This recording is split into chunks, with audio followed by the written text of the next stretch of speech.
En el video de hoy vamos a hablar sobre un pequeño resumen del diseño básico de las torres empacadas. Esto con el fin de que les quede un poco más claro todo lo que hemos visto en los últimos videos.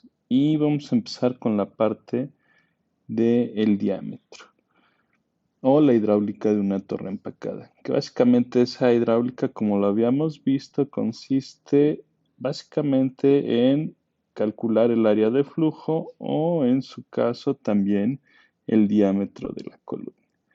¿A partir de qué datos se calculan estos parámetros de diseño? Bueno, básicamente el dato básico que nosotros debemos de tener son las masas, velocidad o fluxos de operación, ya sea de una o de las dos fases. En el caso de que tengamos datos de las dos fases, lo vamos a ver en los problemas, cuál es el procedimiento para calcular exactamente el área de flujo.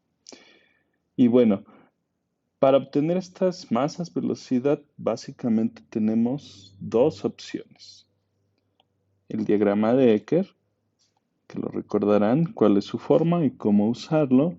Y básicamente con el diagrama de Ecker vamos a obtener datos de masas velocidad de la fase gaseosa. Entonces, eso hay que recordarlo. Con Ecker siempre se obtienen datos de la fase gaseosa.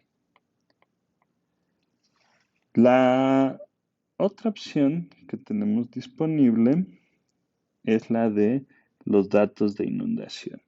Y eso se acuerdan que lo sacamos usando este tipo de diagramas o bueno, ya los datos directamente. Estos datos de inundación normalmente podemos encontrarlos referidos a la fase líquida, pero bueno, eso no importa que también estén referidos a la fase gaseosa. Podemos encontrar las dos opciones y estos datos de inundación que incluyen el flux de inundación y el factor de inundación. Entonces aquí, como se dan cuenta, tenemos básicamente dos opciones para establecer el cálculo del área del flujo y el diámetro de una torre empacada. El diagrama de Ecker y los datos de inundación, que pueden ser flux de inundación y el factor de inundación. Y una tercera opción que normalmente encontramos en algunos problemas es partir directamente de aquí. Se nos dan las masas velocidad de operación recomendadas de una o de las dos fases. Entonces, con esto terminamos este resumen. Recuérdenlo, podemos tener tres opciones: el diagrama de Ecker, datos de inundación o directamente masas de velocidad de operación para calcular el área de flujo y el diámetro de la columna.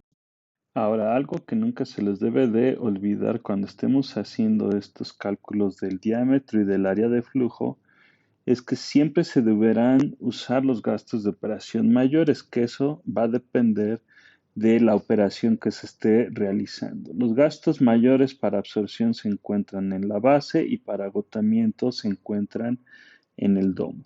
Esto es muy importante ya que si ustedes no hacen así los cálculos, las caídas de presión que están involucrando en esta parte no van a corresponder con las caídas de presión permisibles. Eso quiere decir, si yo utilizo un flujo menor para calcular el diámetro, en la zona donde tenga el flujo mayor ya no voy a estar cumpliendo con las caídas de presión permisibles. Entonces, siempre es muy importante que tengan cuidado en ese aspecto de utilizar siempre los gastos mayores.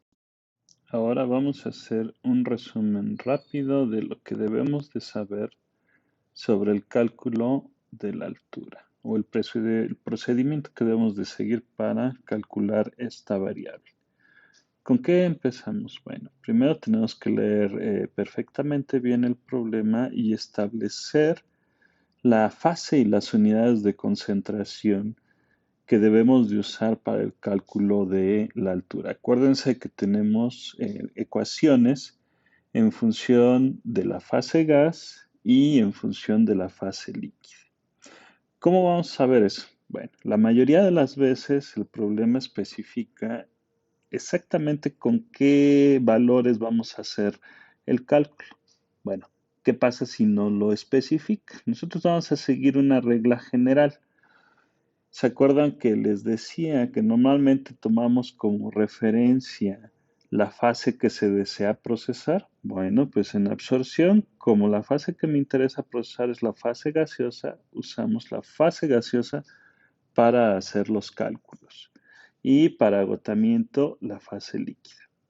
Pero bueno, con esta consideración queda otra pregunta pendiente. ¿Qué unidades de concentración, relación o fracción? Bueno, eso va a depender básicamente de la facilidad para calcular alguno de los dos coeficientes. Entonces, establecemos la fase, qué fase vamos a hacer, qué unidades de concentración vamos a usar y lo siguiente, dependiendo cómo se presente el problema, por ejemplo, puede ser calcular el coeficiente correspondiente. Entonces, ya establecimos la fase y las unidades, que eso a su vez va a fijar el coeficiente que yo necesito calcular para obtener la altura. Entonces, puedo calcular cualquiera de estas cuatro opciones dependiendo de qué haya seleccionado en la etapa previa para después pasar al siguiente paso, la siguiente etapa, que ya es establecer las ecuaciones de altura que yo voy a usar. Y bueno, ¿eso en qué consiste? ¿Se acuerdan que vimos ecuaciones simplificadas? Podemos aplicar las ecuaciones simplificadas, es decir, tenemos soluciones diluidas. Si tenemos soluciones diluidas, podemos aplicar las simplificaciones que vimos para el número de unidades de transferencia global. Y luego podemos aplicar las simplificaciones psíquicas, que esa solo aplica para AUTG en unidades de fracción mol, ya sea fase líquida o fase gaseosa. Esta simplificación normalmente siempre se puede aplicar, entonces no hay ningún problema. Entonces, habiendo establecido las ecuaciones, pues casi ya lo único que queda es realizar la sustitución y el cálculo para obtener esa altura que estamos buscando. Bueno, espero que con este pequeño resumen haya quedado un poco más claro cuál es el procedimiento para el cálculo del diámetro y la altura de una torre empacada.